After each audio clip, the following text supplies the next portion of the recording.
And it seems that the issue, the fight potentially between minibus taxis and e-hailing drivers is not resolved. The two groups have been clashing since Thursday night, and of course that's last Thursday. Several e-hailing cars were torched in Soweto. It's alleged by taxi drivers. Well, today e-hailing drivers blocked the roads in an attempt to shut down the Protea Glen shopping centre. So the two groups, as well as Gauteng transport officials, are due to meet tomorrow to try and find a way forward. eNCA's Heidi Giokos has been covering this story, and she joins us now in studio. Hello, Heidi. So you've spoken to the local taxi association. Quite a few people are pointing fingers at them, saying you're picking on the e-hailing drivers because they're taking your customers. What are they saying, though? Yes, they have denied this, Sally. They've indicated that they are not involved whatsoever in the torching that we saw yesterday at Protea Glen Mall, as well as Maponya Mall last week, Friday. The Soweto Taxi Services, that's what they call themselves, have indicated that they have no idea who the Uber and Bolt drivers are.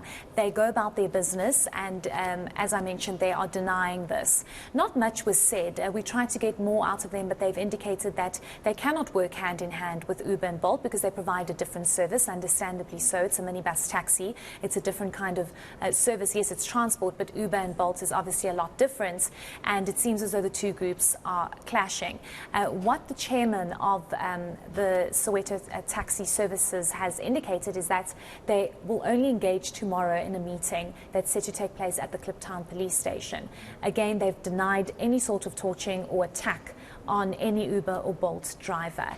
The scenes we saw today outside Protea Glen were rather tense and volatile, Sally, because Uber drivers and Bolt drivers decided that after yesterday's events with the torching of two Uber and Bolt vehicles, they decided that nobody is listening to them. They don't want to wait for the meeting for tomorrow, and they essentially blocked a very busy intersection in Soweto, Protea Glen, that also leads to Naledi, a very busy intersection where people are coming in and out of Soweto to try and get heard. But I think it rather took a turn. But let's listen to the denying of Soweto Taxi Services, saying we did not attack anybody.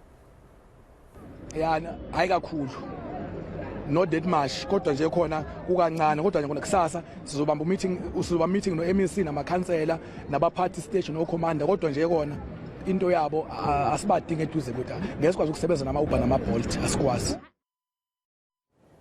So if they're not behind it, who is? I mean, is it at all clear, Heidi? I know that you've also spoken to the Soweto E-Hailing Association. Are you able to build a picture of what exactly is at stake here? Not necessarily, Sally, because it's the blame game at this stage. So e-hailing, which is Uber and Bolt, are blaming the local taxi association in Soweto. The local taxi association is saying, we've got nothing to do with this. We go about our business. Let's have a meeting tomorrow.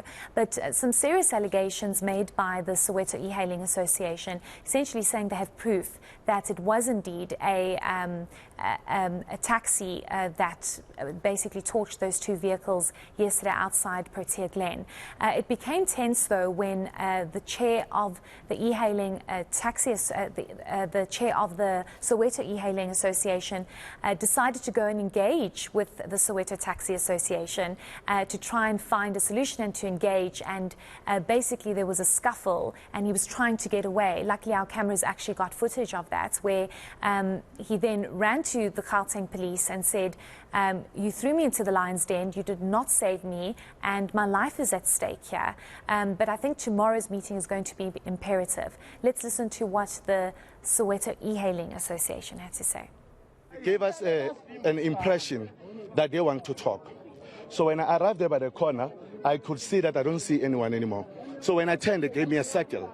On that circle, they started attacking and beating me up, and someone there breached a gun. I didn't see who it is exactly. Then I had to run into public because they are hiding themselves so that the cameras don't see what they're doing. And this is all the leadership of STS. They're saying, who do I think I am? And the cops, but who told you to go there? Why did you go there? They said they were mediating. They said I must go down. I took my leadership. We do what, 4 of us. But the person they're looking for is my head. Okay, how are you going to resolve this? This has gone out of control and it's very volatile. I guess it will be resolved when the STS sees my head on the ground and my coffin goes 6 feet underground. But they don't do anything. Because I don't know if anybody will do anything about this. We all know what the taxi people are all about. I'm not scared of them. Not that I can do anything to them. They can bring whatever death they think they can bring. My death is only controlled by only God, not them. But I'm not going to fear and be intimidated by them because of they speaking the language they speak or they think they own this world. They don't. We need to coexist. They have children who are same age as me. Those children, what are they doing? If they're driving overboard, will they do the same thing about it? They think they're untouchable. They think they don't live, they're living here as aliens. They are alone. It still looks very volatile, as you say. Let's see what comes out of that meeting tomorrow. Heidi Giokos, thank you so much for bringing us up to date around a conflict that's really been rumbling, I think, early hours of Friday morning and over the weekend and again yesterday.